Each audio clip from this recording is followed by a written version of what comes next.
السلام علیکم ورحمۃ اللہ وبرکاتہ۔ اعوذ باللہ من الشیطان الرجیم، بسم اللہ الرحمن الرحیم۔ واللاتی یأتین الفاحشۃ من نسائکم فاستشہدوا علیہن اربعۃ منکم فإن شہدوا فامسکوہن فی البیوت حتی یتوفاہن الموت او یجعل اللہ لہن سبیلا واللذان یأتیانها منکم فآذوهما فإن تابا وأصلحا فأعرضوا عنهما ان اللہ کان توابا رحیما۔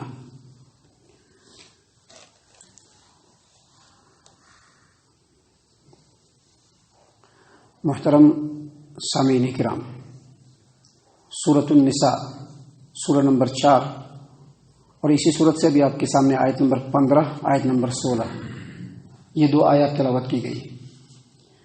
سامعین کرام، قرآن کریم کا ترجمہ، اس کی تفسیریں ہر روز آپ کی خدمت میں پیش کی جا رہی ہیں۔ جب آپ اس کو لگاتار سن رہے ہیں تو یہ بات سمجھ لیجئے کہ یہ جو قرآن کریم ہے، صرف اس کو ایک کتاب مت سمجھیے یا اس کو کلام اللہ مت سمجھیے یا یہ مت سمجھیے کہ یہ بہت بابرکت کتاب ہے۔ صرف اتنا ہی نہیں ہے، یہ اللہ کے یہاں سے نازل ہوا ہے، صرف اتنا ہی نہیں ہے، بلکہ یہ سمجھ لیجئے کہ یہ جو کتاب ہے، انسان چاہے انفرادی زندگی گزارنا چاہ رہا ہے یا اجتماعی زندگی گزارنا چاہ رہا ہے، تمام کے لیے یہ ایک قانون کی حیثیت رکھتی ہے۔ اور جو بھی سماج و معاشرہ اس کتاب کو ایک ضابطہ، ایک قانون کی شکل میں اگر تسلیم کر لیتا ہے، اس سماج و معاشرے کے اندر امن و سکون بالکل بھر جائے گا۔ اور اس کی تازہ ترین اور واضح ترین مثال سعودی عرب ہے، جو اب تک تھا، آگے کا اللہ مالک ہے، آگے کیسے کیا ہوگا نہیں سمجھ سکتے ہیں، لیکن اب تک آپ پوری دنیا کو ایک طرف دیکھ لیجئے اور سعودی عرب کو ایک طرف دیکھیں گے، ہر اعتبار سے وہاں پر امن و سکون ہے۔ وہاں پر چوری نہیں ہے، وہاں پر بدکاری نہیں ہے، وہاں پر کسی کے حق کو نہیں مارا جاتا ہے، وہاں پر جو سکون ہے، جو اطمینان ہے، آپ پوری دنیا کے کسی بھی خطے میں چلے جائیں گے، آپ کو وہاں پر سکون نہیں ملے گا اتنا۔ اس کی وجہ بس یہ ہے کہ سعودی عرب کے اندر جو مملکہ جب سے بنا اور جب سے وہاں کے حکمران مقرر ہوئے، ان لوگوں نے اسی کو اپنے ملک کے لیے ضابطہ، اپنے ملک کے لیے قانون بنایا۔ اور یہ قرآن کریم، اس کے اندر جتنی بھی باتیں ہیں، اس کے اندر آپ جتنی بھی گہرائی سے غور و فکر کریں گے، آپ کو پتہ چل جائے گا کہ اللہ تبارک و تعالیٰ نے اس کے اندر ایسے ایسے احکام، ایسے ایسے قانون، ایسے ایسے اصول بیان فرمائے ہیں کہ جس کے ہر پہلو کے اندر حکمت ہے، ہر پہلو کے اندر اچھائی ہے، کسی بھی چیز کو نیگلیکٹ نہیں کیا گیا ہے۔ سامعین کرام، یہ جو سورۃ النساء ہے، ہم نے بتلایا تھا کہ سورۃ النساء کے اندر اللہ تبارک و تعالیٰ نے خاص طور سے سورۃ النساء کے اندر اللہ تبارک و تعالیٰ نے سماج و معاشرے کے اصول اور قانون بیان کیے ہیں، ضابطے بیان کیے ہیں کہ جن کے اوپر عمل کرنے کے بعد پورا سماج و معاشرہ ایک مثالی سماج و معاشرہ بن سکتا ہے۔ اور جب سورت کا آغاز ہوا تو آپ کو یاد ہوگا کل تک میراث کے بارے میں، یعنی کسی کی وراثت جو ہوتی ہے اس کو کیسے تقسیم کیا جائے گا وارثوں کے درمیان، ان تمام باتوں کو بیان کیا گیا۔ ابھی جو ہم نے آپ کے سامنے دو آیات تلاوت کی، سورۃ النساء سورہ نمبر 4 آیت نمبر 15 اور 16، اب یہاں سے اللہ تبارک و تعالیٰ ایک الگ چیز کو، معاشرے کی ایک الگ خرابی کو، جس خرابی کے اوپر توجہ دینا ضروری ہے، اور خرابی جو ہے نگیٹو اور پوزیٹو دونوں ہے، اس طرف سے بھی ہے اور اس طرف سے بھی ہے، اور وہ کیا ہے؟ بدکاری، بدکاری، فحاشی اور بے حیائی۔ اس کے بارے میں اللہ تبارک و تعالیٰ نے بیان فرمایا۔ اللہ تبارک و تعالیٰ نے فرمایا واللاتی یأتین الفاحشۃ من نسائکم فاستشہدوا علیہن اربعۃ منکم فإن شہدوا فامسکوہن فی البیوت حتی یتوفاہن الموت او یجعل اللہ لہن سبیلا۔ اللہ تبارک و تعالیٰ نے فرمایا کہ تمہاری عورتوں میں سے کوئی بھی اگر بے حیائی اور بدکاری کر بیٹھے، واللاتی یأتین الفاحشۃ من نسائکم، تمہاری عورتوں میں سے کوئی بھی بے حیائی اور بدکاری کر بیٹھے، اللہ تبارک و تعالیٰ فرماتے ہیں فاستشہدوا علیہن اربعۃ منکم، تو اس کے لیے اپنے مسلمانوں میں سے 4 گواہ تم طلب کرو۔ 4 گواہ ہونے چاہیے، 4 گواہ طلب کرنا ہے۔ ایک آدمی کے دیکھنے سے بات نہیں بنے گی، ایک آدمی اس کے دیکھنے سے بات نہیں بنے گی، اس کی کچھ اور بھی کنڈیشنز ہیں جو انشاءاللہ آپ کو سورۃ النور میں آپ کے سامنے بیان کیا جائے گا. لیکن یہاں پر اللہ تبارک و تعالیٰ نے سماج و معاشرے کی ایک برائی کی طرف توجہ دلائی جو آج بھی سماج و معاشرے کے اندر پایا جاتا ہے. اللہ تبارک و تعالیٰ نے فرمایا واللاتی یأتین الفاحشۃ من نسائکم فاستشہدوا علیہن اربعۃ منکم فإن شہدوا فامسکوہن فی البیوت حتی یتوفاہن الموت او یجعل اللہ لہن سبیلا. اللہ تبارک و تعالیٰ نے فرمایا کہ تمہاری عورتوں میں سے کوئی بھی اگر بدکاری کر بیٹھے اس کے لیے 4 گواہ مقرر کرو، 4 گواہ طلب کرو.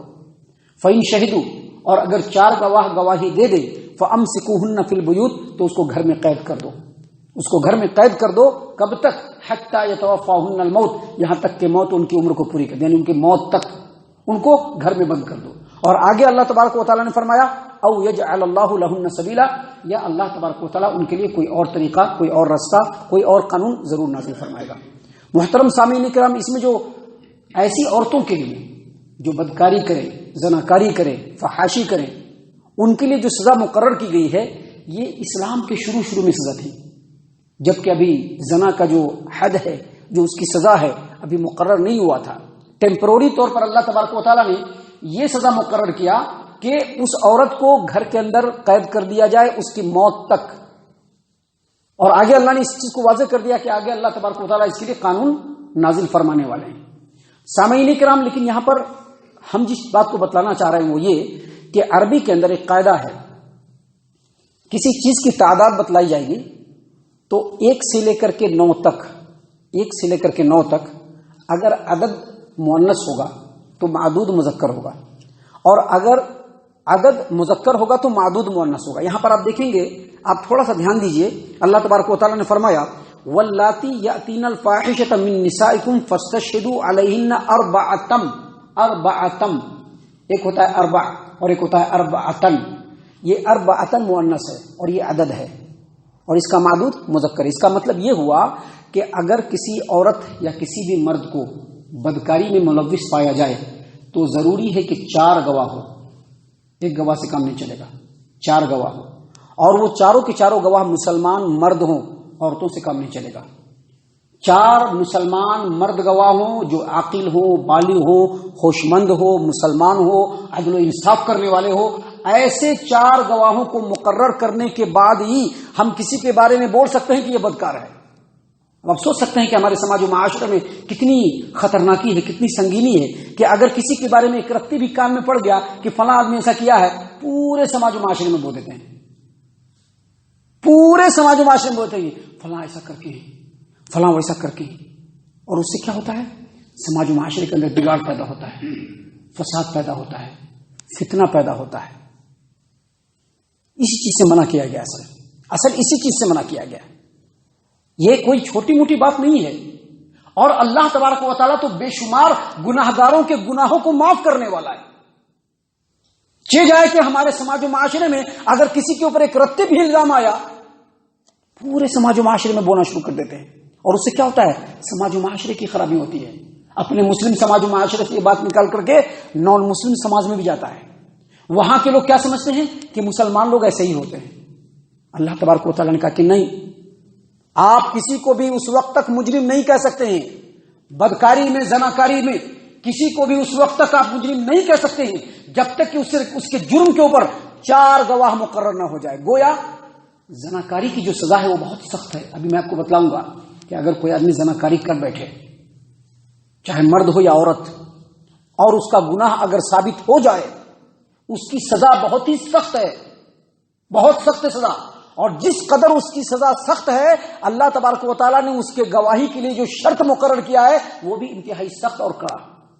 اور وہ کیا ہے؟ اللہ تبارک و تعالیٰ نے فرمایا کہ واللاتی یأتین الفاحشۃ من نسائکم فاستشہدوا علیہن اربعۃ منکم فإن شہدوا، اگر تم میں سے کوئی عورت، تمہاری عورتوں میں سے کوئی عورت اگر بدکاری کر بیٹھے تو تمہارے لیے ضروری ہے کہ تمہارے سامنے 4 گواہ ہو. 4 گواہ اگر گواہی دے دیں تبھی جا کر کے ان کے اوپر جرم ثابت ہوگا.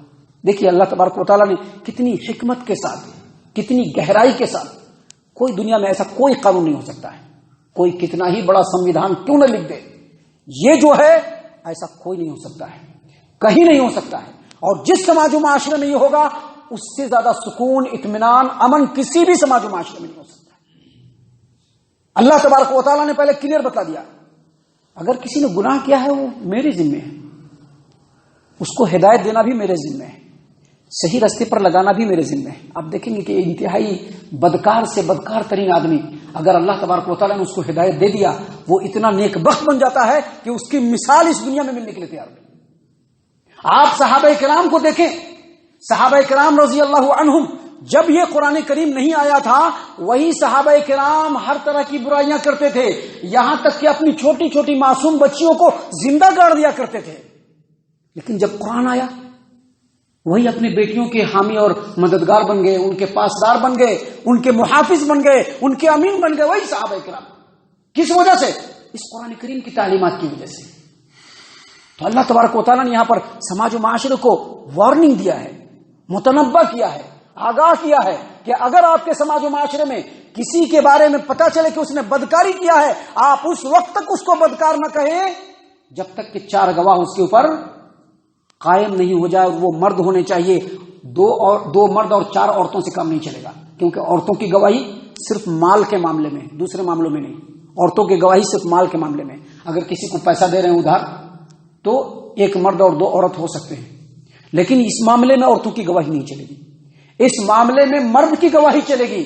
اللہ نے فرمایا کہ فاستشہدوا علیہن 4 منکم، ان کے اوپر 4 گواہ طلب کرو، فإن شہدوا، اور اگر وہ گواہ دے دیں فامسکوہن فی البیوت، تو اس کو گھر میں قید کر دو، کب تک؟ موت تک کے لیے۔ یہ پہلے حکم تھا۔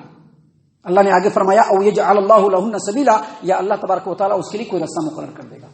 آگے پھر اللہ تبارک و تعالیٰ نے فرمایا، آگے اللہ تبارک و تعالیٰ نے فرمایا واللذان یأتیانہا منکم فآذوہما، اگر 2 افراد تم میں سے، 2 افراد، اگر 2 افراد تم میں سے، واللذان یأتیانہا منکم فآذوہما، تم میں سے 2 افراد اگر بدکاری کر لیں، یہاں پر 2 افراد سے مراد 1 مرد اور 1 عورت بھی ہو سکتے ہیں، دونوں مرد بھی ہو سکتے ہیں، جیسا کہ گیزم چل رہا ہے نا آج کل، جس کو جائز قرار دیا ہے بہت سارے لوگوں نے،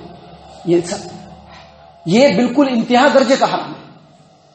یہاں پر واللذان یأتیانہا منکم، تم میں سے 2 فرد اگر ایسا کریں، 2 فرد سے مراد 1 مرد اور 1 عورت بھی ہو سکتے ہیں، 2 مرد بھی ہو سکتے ہیں، 2 عورتیں بھی ہو سکتی ہیں۔ ان تینوں چیزوں کے بارے میں اللہ تبارک و تعالیٰ نے فرمایا کہ اگر کوئی ایسا کرے 2 فرد، اللہ تبارک و تعالیٰ نے فرمایا فآذوہما، ان کو تکلیف دو۔ یہ بھی پہلے کا ہے، ابھی کا نہیں ہے۔ ابھی کا کیا ہے میں بھی بتلانے والا ہوں، ایسا کرنے والے کا کیا، ابھی ایسا کرنے والے کی سزا کیا ہے ابھی میں بتلاؤں گا آپ کو۔ لیکن اللہ تبارک و تعالیٰ نے یہاں پر فرمایا کہ واللذان یأتیانہا منکم فآذوہما، منسوخ ہو گئی ہے، تلاوت ہے، حکم منسوخ ہو گیا ہے۔ اللہ نے فرمایا کہ تم میں سے 2 افراد اگر بدکاری کر لیں ان کو تکلیف دو۔ عبداللہ ابن عباس رضی اللہ عنہما، سعید ابن جبیر رحمہ اللہ اور دیگر مفسرین نے اپنی اپنی تفسیر میں کہا ہے کہ تکلیف پہنچانے کا مطلب کہ اس کو لات جوتوں سے مارا جائے، اس کو سر عام مارا جائے، اس کو برا بھلا کہا جائے، اس کو ذلیل و رسوا کیا جائے۔ یہ پہلے سزا مقرر تھی، لیکن ابھی سزا کیا ہے؟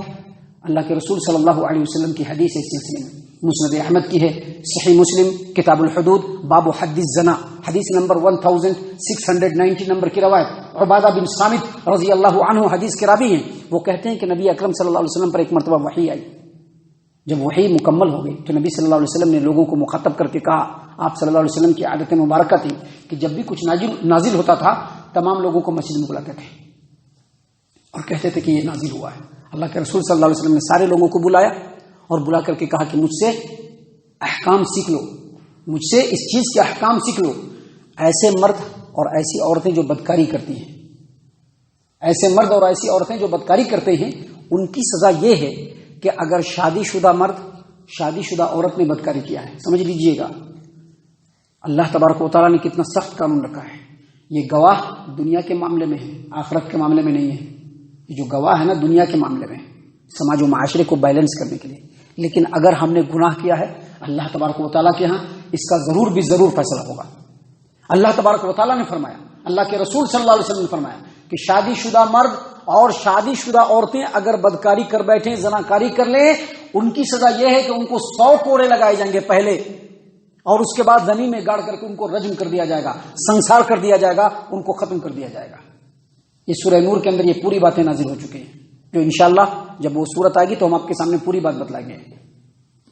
شادی شدہ مرد اور شادی شدہ عورتیں اگر بدکاری کر بیٹھے تو اللہ تبارک و تعالیٰ کے حکم کے مطابق ان کو 100 کوڑے لگائے جائیں گے اور ان کو پتھر سے مار کر کے رجم کر دیا جائے گا، سنسار کر دیا جائے گا.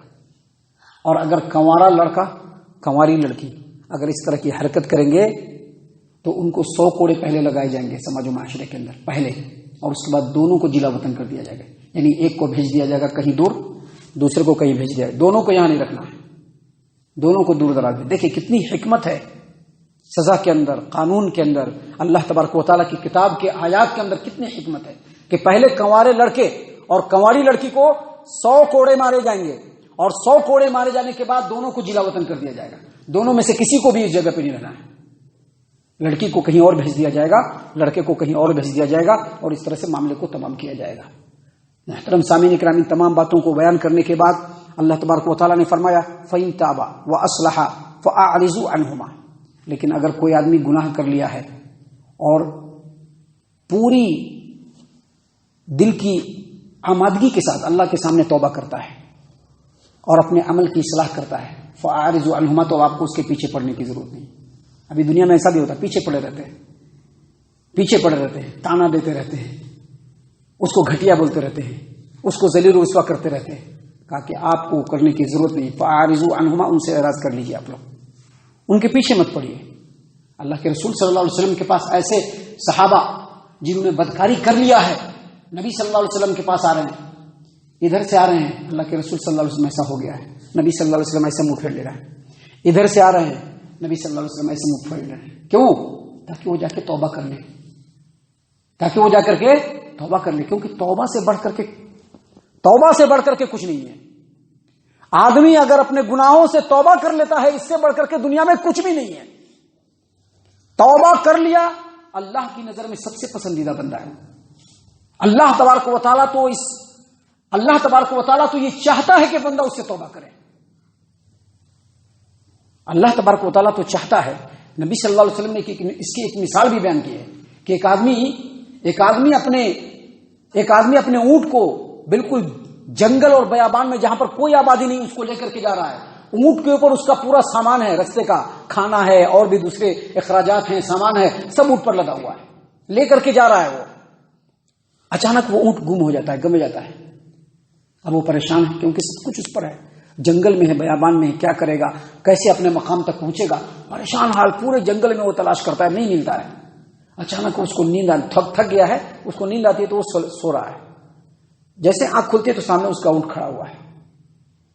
اللہ کے رسول صلی اللہ علیہ وسلم نے فرمایا کہ جتنا اس آدمی کو خوشی ہوتی ہے نا، اس سے زیادہ خوشی اللہ تبارک و تعالیٰ کو اپنے بندے کے توبہ کرنے سے ہوتی ہے. آپ سوچ سکتے ہیں. تو توبہ جو ہے نا، یہ بہت اہم چیز ہے. اللہ تبارک و تعالیٰ نے اسی لیے فرمایا کہ فَإِن تَابَا، اگر وہ لوگ توبہ کر لیں، وَأَصْلَحَا، اور اپنے عمل کی اصلاح کر لیں، فَأَعْرِضُوا عَنْهُمَا، تو اب آپ کو ان کے پیچھے پڑنے کی ضرورت نہیں ہے. اس کے بعد آگے اللہ تبارک و تعالیٰ نے فرمایا ان اللہ کان توابا رحیما، بے شک اللہ تبارک و تعالیٰ اپنے بندوں کے توبہ کو قبول کرنے والا اور اپنے بندوں کے اوپر رحم کرنے والا ہے. ایک ایک لفظ کے اندر گہرائی ہے، غور و فکر کرنے والے کے لیے، ہر ایک کے لیے نہیں. بس اس پر غور و فکر کرنے کی ضرورت ہے. اگر ہم ایسا کر لیں، یقیناً ہمارا سماج و معاشرہ امن و سکون والا بن جائے گا. اللہ تعالیٰ سے دعا ہے کہ اللہ تعالیٰ ہم تمام کو ان تمام باتوں کے اوپر خوب غور و فکر اور تدبر کرنے کے ساتھ ساتھ ان باتوں کے اوپر عمل کرنے کی توفیق عنایت فرمائے، آمین. اللہ تعالیٰ ہم تمام کو صحیح معنوں میں پکا سچا مومن مسلمان بنائے، اللہ اور اس کے رسول صلی اللہ علیہ وسلم کی اطاعت و فرما برداری کرنے والا بنائے، صحابہ کرام رضی اللہ عنہم کے طریقے پر چلنے والا بنائے، جنت الفردوس میں جگہ عطا فرمائے. اے اللہ ہم تمام کو جہنم سے پناہ دے، اے رب العالمین ہم تمام کو جہنم سے پناہ دے، اے مالک الملک ہم تمام کو جہنم سے پناہ دے، آمین یا رب العالمین. وما علینا الا البلاغ المبین.